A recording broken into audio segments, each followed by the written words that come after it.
Bheki, hi, how are you? Good, thanks. And how are you, Q? I'm doing very well, thanks. Thank you for joining us. I think you are our second guest since we changed to BTH, Beyond the Headlines. Oh, How's your day been? oh, my day has been good. So I've missed the Harvest Chronicle. You've missed Harvest Chronicles? So there's no greenery next to you. Because I was thinking, where's the forest and everything else? Because I live in the bush. I'm judge of the jungle. But Bheki, do you mind introducing yourself, please? My name is Don't be shy. Bheki. It gets tricky most of the times when you are asked to introduce yourself because you don't know what introduction you need, to do. So I'll normally just go, my name is Bheki Maphosa, and that's it. Well, there must be more than just the name and surname. Where is Bheki from? What does Bheki do? The basics? I grew up in Pretoria, or I'm from Pretoria, even though I was born in Nelspruit in Mpumalanga. What do I do?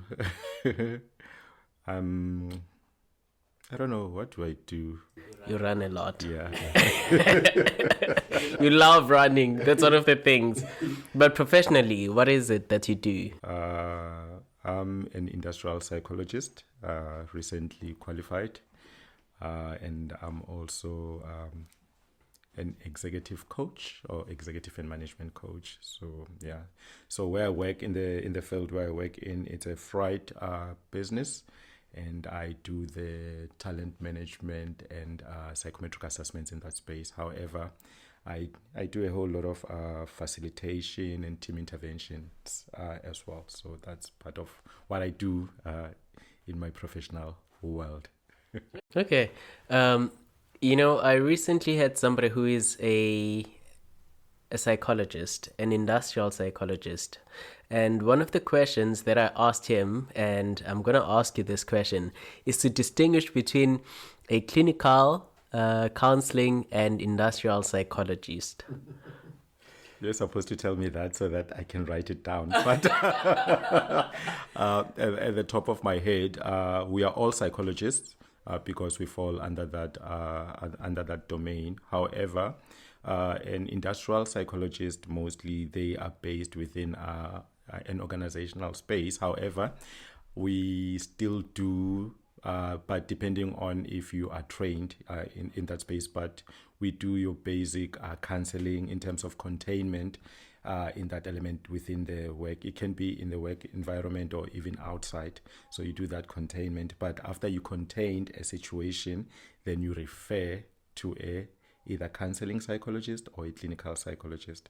So a clinical psychologist, actually, then those are the ones that they will do then the full history of either to, just to find out, to detect if there's those disorders and whatnot. And then again, they will also then would refer to a psychiatrist. So they will work close with a psychiatrist depending on how severe the case is. Yeah, but with industrial psychologists, mostly, because they work in corporate it differs. There are some they work with, they are educational psychologists where, they deal with school kids and then your career choices, all of those. And then the ones that work in a corporate environment, so it varies because depending on the size of the organization, how it is, then they can do your org design, they can do your organizational effectiveness, so forth, your psychometric assessments, and they can also do your basic HR. So the ones that the industrial psychologists, actually, there's a term we like to use with an ex-colleague of mine. He was an HR manager, so he'll always say, you with your private school HR. So an industrial psychologist in a work context. So for us, that's where then you start distinguishing. We can do the full value chain of HR, but there are other parts where just a general HR practitioner, there are other parts that they cannot do, which are the psychometrist or industrial psychologist do. Interesting. So, before I continue, I've got a question for you. It was actually left by our last guest. I'm going to credit I watch a lot of Stephen Bartlett for this because I took it from him. I thought it was cool. So I used to have it when we were still Harvest Chronicles, but now I decided to take a pause. Now we've brought it back. And I asked our previous speaker to leave you a question. And the question for you is, what makes you happy? Makes me happy. That's a very tricky question, It's a very tricky question. No. Sometimes, there are times where I'll also ask people when I do some interventions, like, what gives you meaning? Then you'll expect people there and there just to answer. But now when a similar question is posed to you, then actually you have to sit and pause and ask yourself, actually, what makes me happy?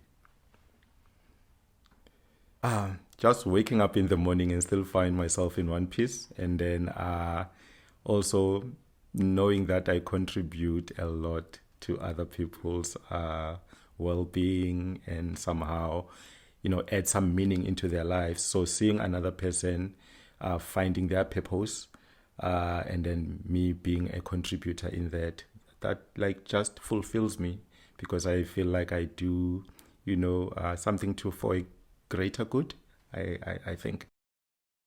I thought running was going to be a part of your response. Okay. Even gym now makes me happy. Yeah. So, yeah. Where is that fascination coming from? I've known you for so many years, but gym is only becoming a thing now. No, gym has always been there. It's just that maybe then I never shared much of me going to gym. But since I've moved to PE,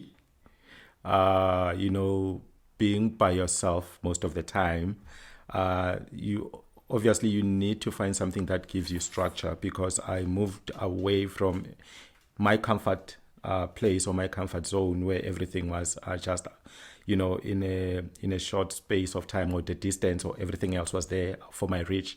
But then I got to PE and then there was nothing for me in terms of convenience, anything that says I can reach it anywhere. So I needed to find something that gives me actually purpose, joy, and again what would make me happy again. That was then starting to be more being physically active. Not that I was not doing it, but now it was just now the consistency was now just being there. So yeah, so then I started sharing. It just gives me joy. You're making me think here. Do you feel lonely here in this space in particular?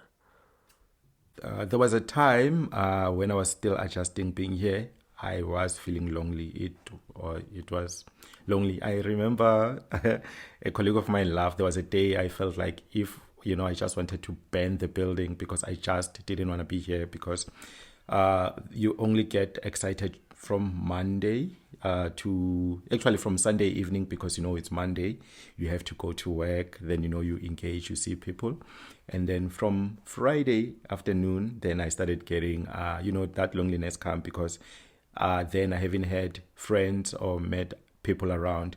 So now knowing that I'll just be by myself, you go to the shops, you see families, because PE, it's very much family oriented. So you see families, couples and everything else, and then you're there by yourself, and then you go back home. So, I end up closing myself there. There was this one time I went to church. Then after church, I tried to go to a restaurant to have coffee. Then I started feeling this stares, when people are staring at you because they're sitting like couples and everything, and you're sitting there by yourself. And then I got those looks like it was like, what are you doing here by yourself? Then within 10 minutes, then I just stood up. I asked the waiter to give me the bill. And then I just took my coffee and I left. Then I just went home. And eventually then I started, I think, getting used to being here, and at some point I think I started enjoying being away from everything else but being here. Why does public opinion matter so much for you? Why were you particularly touched by people looking at you? It's not really that it was public opinion that matters, but the stares, they really made me feel uncomfortable. And I really don't like to be in spaces where I'm made to feel uncomfortable. And obviously, because if it was just maybe two people that did that, maybe I would have went, and maybe engaged to say, hey, but it was almost like half of the people in that same space. So it made me so uncomfortable word to say, no, let me just go home. But it was not about their opinion to say what they are thinking, but it was about me being uncomfortable in that space. Okay.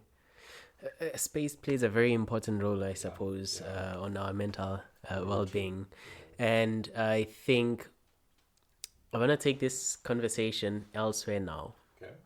I was reading a newspaper, a local newspaper, by the way. I'm not going to mention which one, but something quite fascinating actually happened. I don't know how much you read newspapers. I think I took after my grandfather. I buy newspapers almost on a weekly basis. And actually, one of the reasons why I thought we should have this conversation is because it's a topical thing here in PE now. So it makes it a beyond the headline kind of thing. So this lady was cheated on by her partner. So when that happened, she burned down the gentleman and the house, and one of the kids also passed, right? And I think she got some sort of help, and then a couple of years down the line, she was all sorted. I don't know how she was dealt with legally, but then she went to this new workplace, and she can't stand the sight of men. And I then had a question. How do the traumas, or do you refer to that as a trauma even? Would you say she experienced some sort of trauma? I would say she did. Okay. Yeah. So how do the traumas we experience in our relationship affect us in other environments? In your case, because you are an industrial psychologist, I think you would look at this from an organizational perspective. I'm sure you've dealt with such cases. The trauma counselor. But then what do you do? What do you do? I get what you're saying, because remember, you are you as a person or as an individual. So whatever experiences that you go through, you carry them with you. So be it a positive emotion, a negative emotion, or trauma, or all of those things. So you carry them with you. So that's why even let's say, even if you can bring it in a work context, you might have fought with your friend, your partner, depending on the depth of whether it's an argument or a fight. So you are going to carry it with you to maybe your workspace or to church, but it's all about now maybe the emotional intelligence part of it coming to play, to say, am I going to act it out, because this is something I'm bringing out from where I'm coming from to here. So do the people are in this space deserve me to lash out? So that's hence I'm saying that's where the emotional intelligence come into play.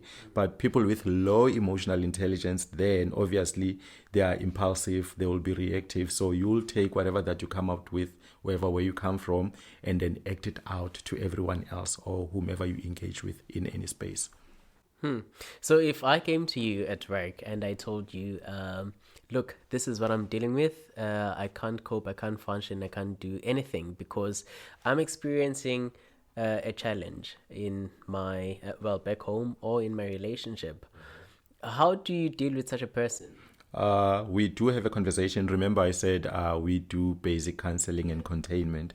So obviously, I'll try to ascertain the depth of it, like, at that particular moment, can you function and all of those things. Then we'll have a conversation just to, if I have to calm you down, we'll have a conversation based on what you're going through. Then obviously we'll come up with little or suggestions on, okay, do this, do this, do that.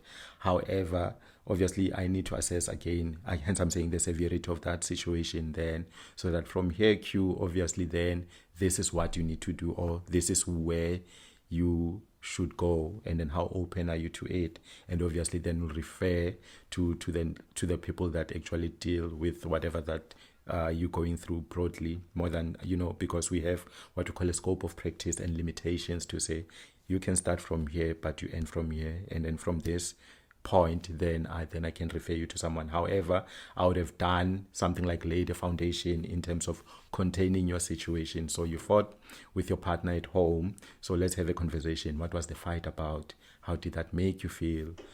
Do you think what was your contribution to the fight?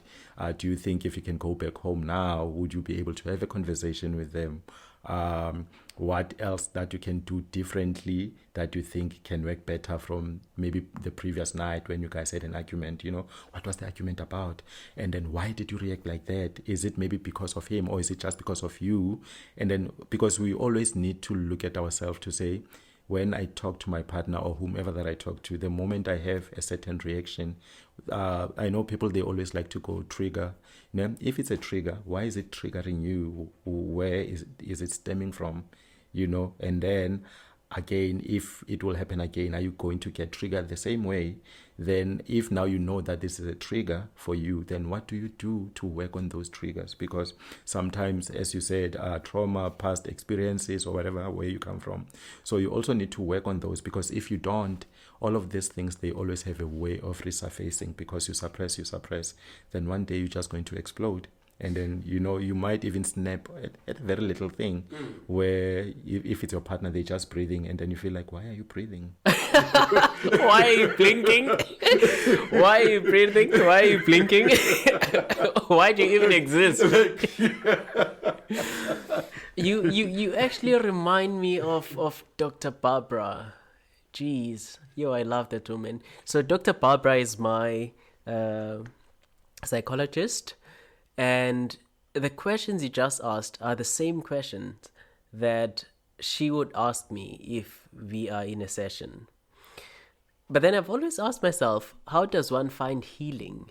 Because the idea is to get sort of like healed when you go to a therapist. And then you find a person asking you questions like, have you forgiven yourself? Have you given the other person, in the context of relationships, what does this mean to you? Those are basic questions that I can ask myself. How do I then find healing by answering those questions? What I've noticed, and then when it comes to, let's just say, therapy in general, or any other conversations where it forces one to actually go and reintrospect and have a conversation with themselves. Most people, when they go to therapy or for counseling or for whatever other reason, they think the work is there in that room. The moment they leave, they actually forget to do the work. However, the work is when you leave the room. So when you are there in the room, obviously you are asked those questions. Sometimes you really don't have to answer them there and there, but it's something that you put a mental note of. When you get home, you ask yourself those questions. And as you said, these are questions that I can ask myself. So when you get home, you now ask yourself those questions, and you can do them one by one to say, I was asked, what are my triggers? Do I know what are my triggers? Or it maybe because at that time when someone says this, I was maybe just in a bad space, then I would call that a trigger. Or I just don't like people saying certain words, but it's really not a trigger. It's just that one I don't like. Remember, we come from different spaces. We are raised with different rules, foundation, whatever the case might be. So when you start asking yourself those questions, and then you need to start answering those questions, but you cannot just ask yourself that question and not answer it. And some people, they go to maybe therapy, if you can say that, they have these conversations, but they are really not honest, because they feel like, yeah, I'm here to have a conversation with you, but you might judge me. So I'll tell you what is I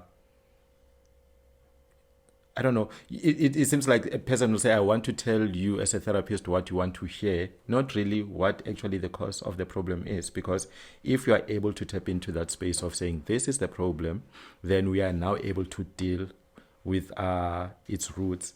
But if we still talk about you want to make it look, I don't want to, let's say if it's a couples therapy, you feel like if you can, lay it bare, then your partner will look at you in a certain way, or you want to look better in the eyes of the person that facilitating the session, then you're still not doing any work. We talk about accountability. Yeah. There is this post I posted, I think it was yesterday or 2 days ago, about an egg. An egg broke. So there were 3 options. The first option, it was about I meant well. And the other one, it was like something like I wanted maybe to make this for you, but I didn't mean to break the egg. But the last option was I broke the egg. And if it starts the accountability is about accepting, taking accountability of what is your contribution to that situation. If the first thing you're like, I broke the egg, then everything else can come. But the moment you start saying, I didn't mean to break the egg, so where is the accountability in that? So hence I'm saying the work starts coming in the moment you leave that room, and then take those questions again. You ask yourself, why did I get annoyed yesterday when this one was blinking? So on that analogy, I take accountability, I broke the egg, and then I meant well.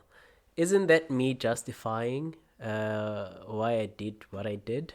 You really don't need to. The problem is that most of us, I'll include myself, because we always want to justify, because hence I'm saying, you feel like if you can just say, Q, I'm sorry, I didn't mean to curse at you, and I leave it at there, I feel like it's not enough. I don't know, I'll feel somehow, but I feel like I need to say, Q, I'm sorry, I didn't mean to curse at you. However, if you also didn't say this, I wouldn't have gone there. So now it erases everything else. Was that an apology or not?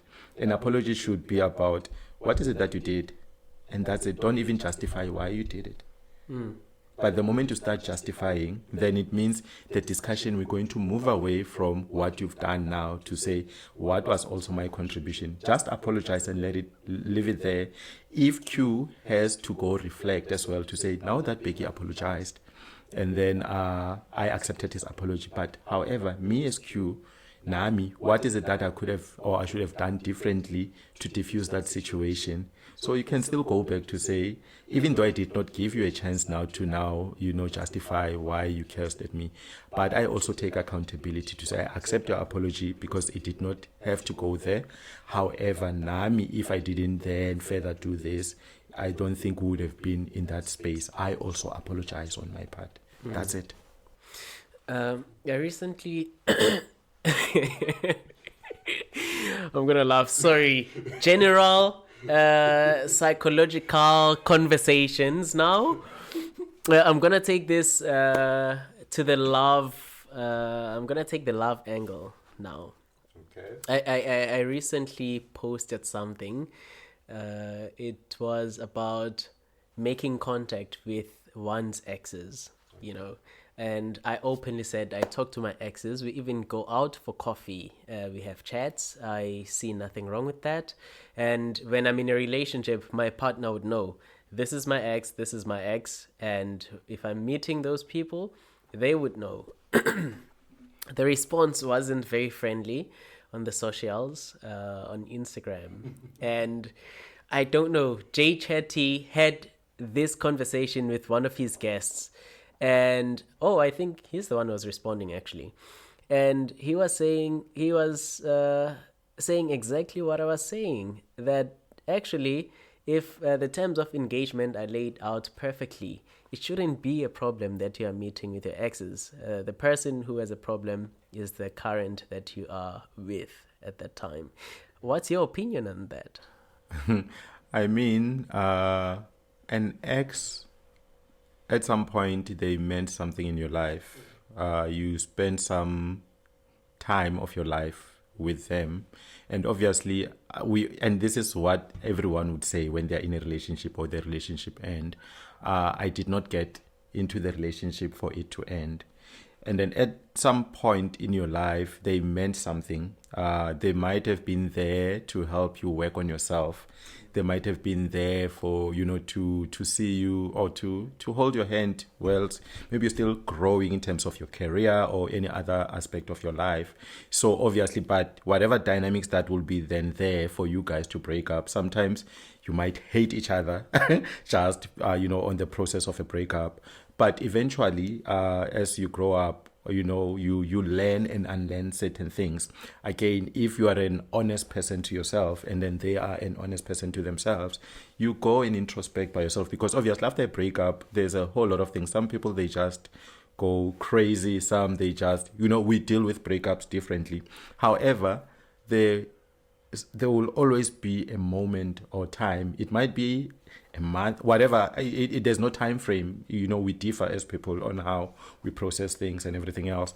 However, there will be that time where you have now to sit and judge your engagement with that person from the time that you met them. How did we meet? What was it about them?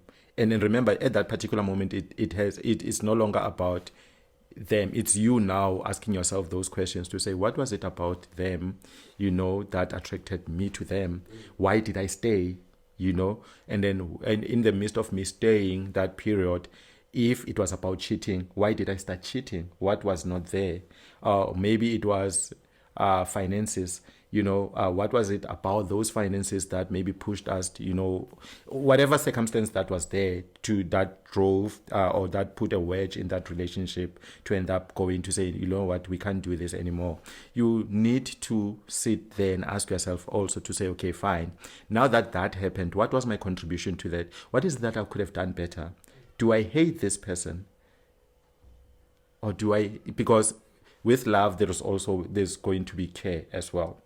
I always say when we have conversation with my friends to say, guys, the one thing that we should not forget, especially when we are in relationships, we're going to argue with our partners. We're going to disagree at stuff, all of those things. But in the midst of that argument and everything else, you need to remember who you are having this argument with. Because when we're done arguing, I still need to see you as my partner.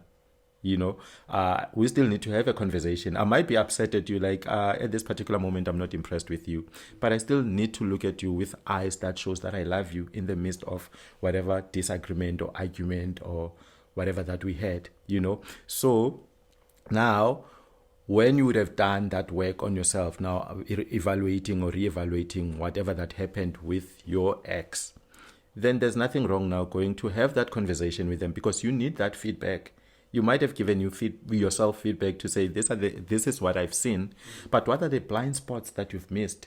So their feedback is very much important for you to fix that, so that if you're going into another relationship, you know what not to do or what to do based on the feedback that you gave. So you can only get that feedback if you are going to have an honest conversation with them, right? Not that one that where we tell each other where to get off via text, because obviously the relationship is over there and I'm angry, I block you, whatever. But at some point, you have to unblock each other. Sorry, I'm laughing because that's how I ended my recent relationship. On text, I was literally like, I think we've lost the plot. Let's call it quits. And it was a mutual agreement. Let's just call it quits. We get along. Did you guys block each other? No, we didn't. We still talk to each other. But at least that is fine, because, you just spoke and there was nothing. But hence I'm saying there are some way they will block each other. But eventually, you're going to meet each other again at some point in your lives, and it will all be about the connection that you have. Obviously, it can be post that we dated, but I still cared for you as Bheki, beyond Bheki, who was my partner, but Bheki as a person. So then we can start having those honest conversations to say, maybe when we're in a relationship, I was always guarded, because there are some relationships where the dynamics are different. Someone wants to be more superior than the other, but now that we are no longer in that space, but I still care for you, and then we are able now to have that conversation. I was not really free to be myself when I was with you because of 1, 2, 3, 4. And that other one is like, oh, maybe you misunderstood me then, but because now maybe you did not give yourself so much time to try to explore and understand me beyond what it was there on the surface. Then now, you come from a point of understanding. And you are right, Q. If you are able to be honest with your current partner to say, I was having coffee with my ex. Obviously, there's nothing beyond, whatever conversation that you have. Why do they get upset with you being with your ex? Because you are who you are today from some of the learnings that you've learned or some of the unlearning that you had to do because of this person, and then they were part of that process. So they were going to find you someone else, but they find you as someone who now know how to voice out when they're upset. Your conflict resolution is way different than it was before. So they need to appreciate that, especially if this is not something that you do in secret. And you can even open the invite to say, no, we can, because me and this person are cool, because beyond what was happening in a relationship, we're still human beings. There was something that I was taking away from this person because he taught me some stuff as much as maybe they've learned some stuff from me, and it's not even about them at this particular moment, it's about you. And then, do they trust you now, the current person? If they do trust you, then they will have nothing to worry about. I know we can get a backlash from this to say, yeah, whatever exes that they've done. But if you are really honest with yourself, because there's always those rules of engagement. Again, I know there are some exes where they'll want to come back because maybe, they still want to do some stuff with you. But if post that, and then now with those conversations, the rules of engagement are very clear, then we can be, people that engage, because maybe a person was with you, you help them with academia Q. So obviously, if I'll still want to do my research, I can come back to you because I know that you're good in research. So shouldn't I ask you to assist or your opinion when it comes to my research or whatever, because you are my ex, and then because my partner will be upset. At that particular moment, you find that your partner does not even have a thing for academia. But you still love them, you still appreciate them for who they are and whatever that they love.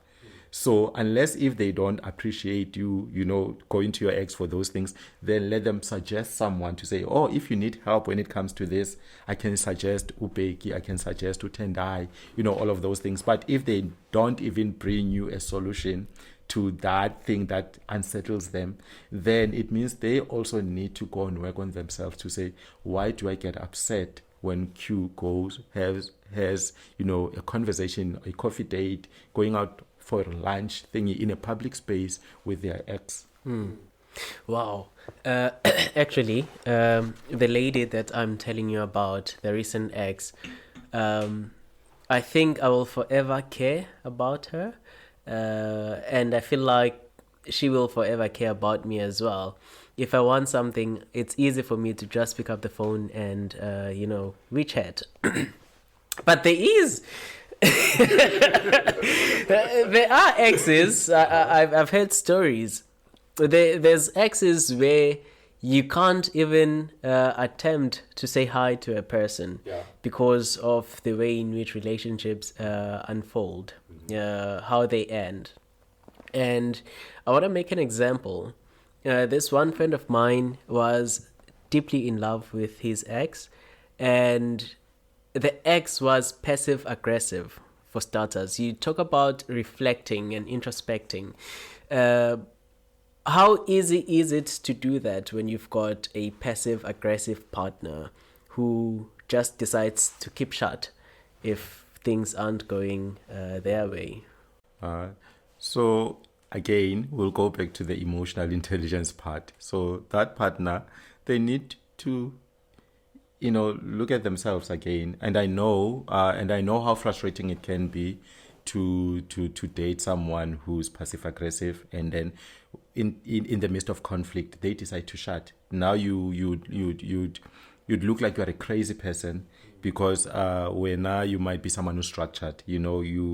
If there is something that does not make sense, you want it to be clarified. But obviously, so again, it will go back again to accountability, because if I don't want to account, the best response that I can give is not to say anything, and then go figure yourself out, whether if you feel like it's right, whatever that makes you happy, that I don't care attitude. But honestly speaking, a person that really loves you, not love the idea of you, they will find a way to be able to resolve conflict with you. But the person that loves the idea of you, there will always be those people to say they give you those silent treatments in the midst of an argument or a conflict. You understand? So because I would say they don't know what to do with you, but they just love the idea of you. But the day they meet, because most of them, they always go to say, this is who I am. But the day they meet someone that they actually love, those passive-aggressive and silent treatments won't be there. They'll be able to engage. And then I don't know if you've been in a situation or maybe had conversations with people that you know around where they will tell you, this is not the same guy who was dating Mang Mang, because when he was dating Bheki, or who was dating Ntombazana, this is not how this person was acting or behaving. But now that they are dating this one, they are actually a different person. Why? Why do you think is that? Oh, actually, yes. I've had that quite a number of times. So it would be like a person is a complete new character. Exactly. Wow. Sorry, you are making me think so much about this friend. Yeah, because his breakup was actually very messy. And there were words exchanged and an end. But I think a year later, they attempted to resolve things. He shares this story. He's shared it with his close friends. And interesting. He says when he wanted closure and they were talking with the person, he had to go look what he had done wrong and apologize for those things. As you say, we need to introspect and we take accountability first. And the person, also realizing their mistakes, said, I'm not going to count everything wrong I've done, but I'm sorry for whatever it is I may have done to offend. Okay, so with an apology, I think, and then I'm also one of those people that I had to learn, as I was growing, or maybe in my after my youth, and then maybe in being in a long-term relationship, or being in a relationship or relationships. Accountability again, Q, and it is very much important. If you have a generalized apology,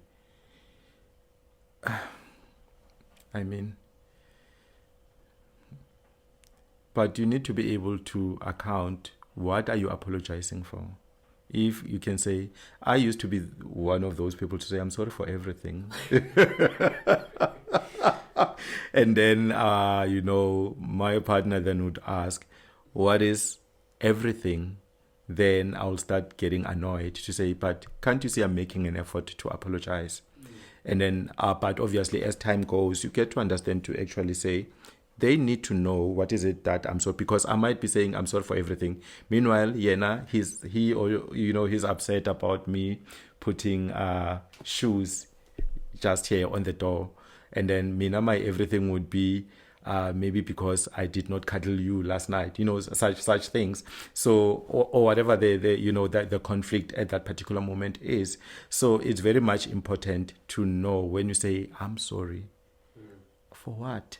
And that's how, even if you are someone who's raising kids or you aspire to raise kids, that's how you start teaching them accountability, from at that age. I'm sorry, Daddy, that I didn't close the fridge. I'm sorry, Daddy, that I broke a glass. But other than, then let them say, Daddy, I'm sorry. And then they leave it like that. You're going to ask them, right, to say, Nana, what are you sorry for? And they will tell you, because I ate the chocolate and you said they're not good for my teeth. Yeah. So with that apology of rounding off, honestly speaking, I would say that's a coward apology, especially if a person also had sat with you and, as whether a partner or as an ex, where you were able to, you might not have mention all the 1,000 things that would have happened within the space of you when you guys dated, but at least there are some instances where you know that this one was bad, and then I know that my contribution here was insane. Then I'm able to point it out to say, again, I might not mention everything, but the ones that everything else, yes, but this ones I know that I really, really hurt you, and I'm sorry because at this time this is what I did. But then it's like, oh, thanks, you. I accept your apology. Also, I also apologize for hurting you in the entire relationship. But what really hurt me in the entire relationship, was it you being passive aggressive every time I tried to solve a problem? Was it you giving me a silent treatment every time I wanted to share, or wanting to find out, like, why did you do this? And then eventually it means you taking it back to me to say, Bheki, you need to choose whether you're staying here or you're not. And then if you choose to stay, it means this is what you're going to deal with. Every time when you're supposed to solve a problem, you are actually going to become the problem. Interesting. So, one of the things that one of my other friends, therapists, said, also they were dealing with Jolo issues. Because relationships. Hey, my guy. So he or she says to my friend, this person seems like they had this idea of being with you. They chased after you for so long, and there you were. All of a sudden, they didn't know what to do with you. Normally, how that happens is, maybe, remember, when we start relationships, it's not always where we are on the same space in terms of our healing. I might be coming from a relationship now, and then I see UQ, who I thought, okay, this person, and then UQ might have done so much work on themselves to say, whatever relationship I'm going to get into right now, I'm going to be intentional about it. But however, then, where I'm going with that is that now we talk about that idea. I like the idea of you, but because I've never sat down with you or have any conversation with you, and then don't think you are someone who's my type, not who's my type, rather, I might not be your type. And obviously, if I might not be your type, it means I'm out of your league, or you are out of my league. So meaning if you are out of my league, I'm going to do so much to get your attention. And then obviously the attention that I require from you is just give me attention. But I'm going with that thing to say, I don't think this one will give me attention because I'm out of their league, or they're out of my league. You get that? So, but the moment they give you attention, then it's that thing to say, oh, I didn't expect this to happen. So I didn't think it through to say, if this one can give me that attention that I've been requiring from them, then what I'm going to do with it, it's now just going to overwhelm you. Yeah. So that's where what you're saying, where your friend says, now this is the person I always wanted them, and I never thought I'll get them. Now that I get them, what do I do with them? Because I didn't think I will get them. Then you are most likely to mess that up, because now what do I do? And then this person, you find that they'll come to you because now they're giving you that attention and they're intentional to say, I want to be here. But you're going to have your insecurities because you think maybe, I don't know, you're too handsome, or you have this, I don't know, all of those things that I didn't think that someone in that space, they would give me a chance. So then you're going to start self-sabotaging, because whatever that they'll do, they'll talk to someone else, general, because maybe they're a nice person, you start thinking, oh, you are doing something with that person, they will be nice to people. Then you're going to start projecting, like, why are you nice to those people? Because obviously now, because you're here, you need to give me that attention, all of those things. So hence I'm saying you're going to start self-sabotaging, and with self-sabotage, what now is just going to do, it's just going to destroy the very same relationship or interaction that you wanted so bad, that now that you get it, you don't know what to do with it. And tell me, Bheki, that's actually very that's very interesting. Do you think that relationships that end up messy could ever be brought back to life? Yes, they can. They can. Uh, there are some with growth. Hence, I'm saying you might be in a relationship at a bad time, at that time. Maybe you are not ready to be in it, but because this is an ideal person that you'll normally go for, and they are giving you their attention at that particular moment, or hence, like those sabotaging or whatever other dynamics that might be there, that the relationship just ends like in a bad note. Again, with growth, you go back, you experience other things, but you still realize that actually the one person that truly cared about me as how I wanted to be cared for is this person. And then I think I also now have the capacity to give them what they want, because when you're in a relationship, your partner will always tell you what they want from you. It's all about you hearing what they want and then giving them what they want, or you hearing what they want and choosing not to give them what they want. Oh, I have so many questions. I'm just looking at the timer in front of me. Uh, I'll come back to that. The reason I ask is because the said characters I'm talking about, we who are observing from the outside or from a distance can see that they are still very much in love with each other. But because of what happened, they actually are scared to go back to each other. Um, and it's something I really wish they could work on. But do you want to respond to that briefly? I think maybe let it not be about what other people want for them. Let it be about what they want for themselves.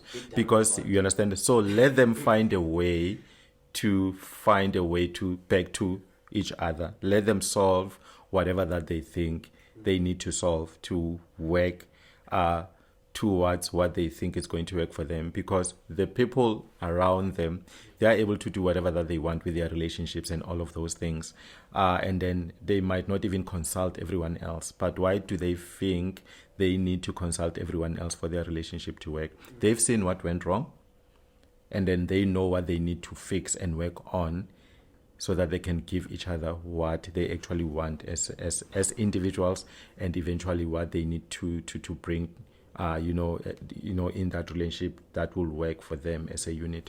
Well, I don't think they are consulting with people or telling people their story, but we can just see from the outside. Honestly speaking, I don't think they should go back. They should get back together. I don't know.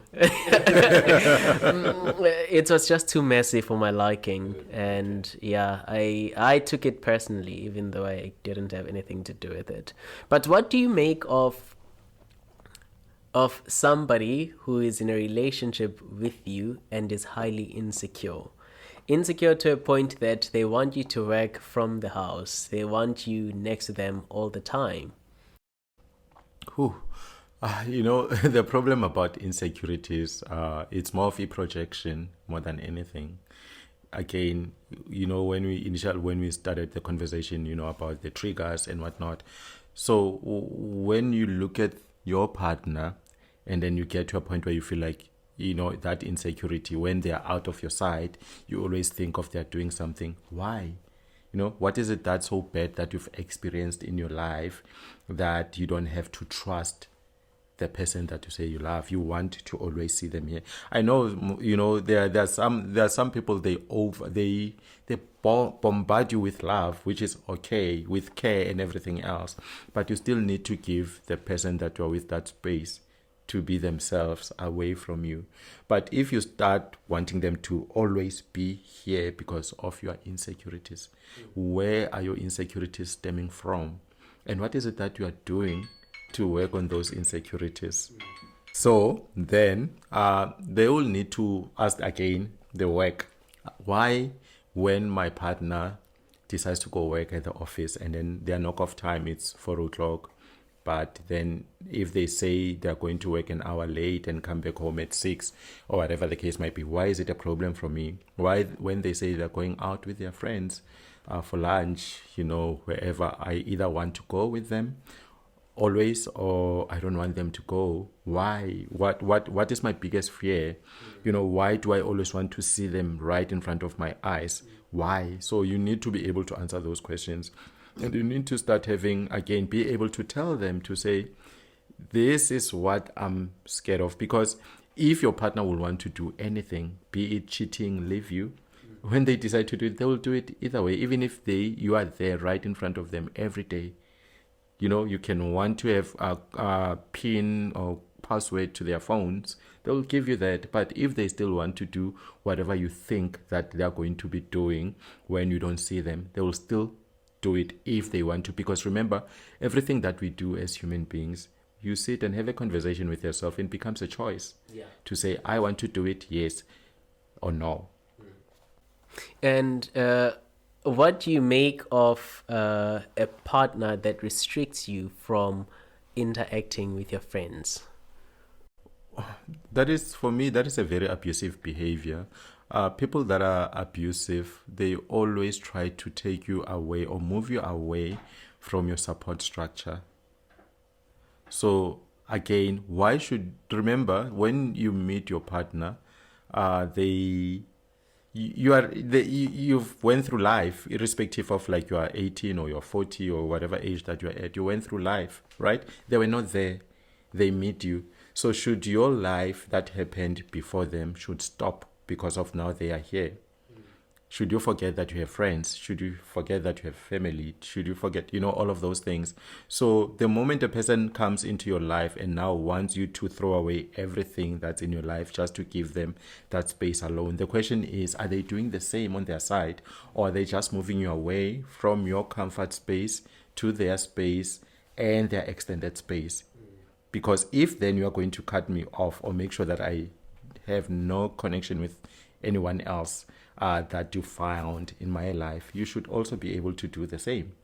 But it should not be that I'm not allowed. I don't know why it should be also a permission, a restrictive thing to say you cannot be talking to Bheki.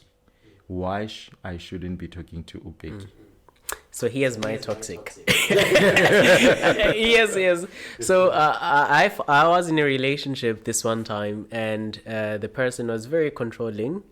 So I don't allow that, for starters. I don't like people controlling me. And I remember I was told, don't talk to so-and-so, don't talk to so-and-so. But there was never a reason, right? And one, I hate it when people talk about others. Maybe I can tell you what the reason was. Maybe that person was doing something with those people, so knowing that if you start talking with those people, then they'll be exposed, or maybe they've done stuff with those people previously. Then if you're engaging with those people and then they know that you are in a relationship or whatever that's going on in that space, then you are most likely to find some information that might ruin their chances in the relationship that you might be in with them. I hate you right now because I would later learn that actually the person was once in a relationship with one of my friends that they didn't want me to interact with, and yeah. Anyway, what I did then was to go to the very same people and I said, I'm told not to talk to you. And that's how I found out that actually it is because of 1, 2, and 3, I also find that to be a very toxic behavior. I feel like Eddie is going to kill us right now if we don't stop this. But I would love to ask you more questions. I've got very many questions to ask you, Bheki. But in the interest of time, I'm going to have to put a stop here and thank you. Thank you for the invite to, what is it? It's no longer a Harvest Chronic. It's beyond the headlines. It's BTH. Thank you so much.